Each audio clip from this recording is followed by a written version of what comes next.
കണ്ണൻകുട്ടി ഇതെന്താ സാധനം? മെഴുകുതിരിയാ? എന്റെ കുട്ടി ഇതുവരെ മെഴുകുതിരി കത്തിച്ചിരുന്നിട്ടുണ്ടോ വീട്ടില്?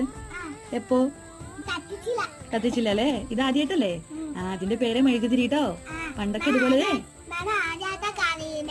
നീ ആദ്യമായിട്ടാ കണ്ണു മെഴുകുതിരി? ഇത് കടയിൽ പോയി വാങ്ങിയത്? അവിടെ കല്ലടിക്കോട്. ആദ്യമൊക്കെ ഇല്ലേ പണ്ടൊക്കെ ഇതുപോലെയുള്ള വിളക്കായിരുന്നു ഉണ്ടായിരുന്നെ. കറണ്ട് ഒന്നും ഉണ്ടായിരുന്നില്ല. അപ്പൊ കറണ്ട് ഉണ്ടോ നമ്മുടെ വീട്ടില്?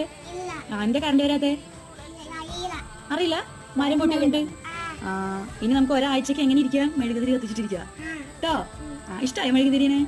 നമുക്ക് മമ്മക്ക് കഴിക്കുമ്പോ മെഴുകുതിരിന്റെ അടുത്തിരുന്ന് കഴിക്കാം കേട്ടോ. ശരിയാ? നമുക്കിനി പഠിപ്പൊക്കെ ഒരാഴ്ചക്ക് മെഴുകുതിരിയിൽ കേട്ടോ. അപ്പൊ നമുക്ക് ഫോണൊന്നും ഇല്ലാണ്ടേ എല്ലാവർക്കും ഇതുപോലെ വർത്താനം പറഞ്ഞിട്ടിരിക്കുക, കഥയൊക്കെ പറഞ്ഞിട്ട്. ഇല്ലെങ്കിൽ ഫോണും ടി വി ഒക്കെ കണ്ടിട്ടിരിക്കില്ലേ? ഇപ്പൊ അമ്മമ്മ കഥ പറഞ്ഞിട്ട് കണ്ണാ.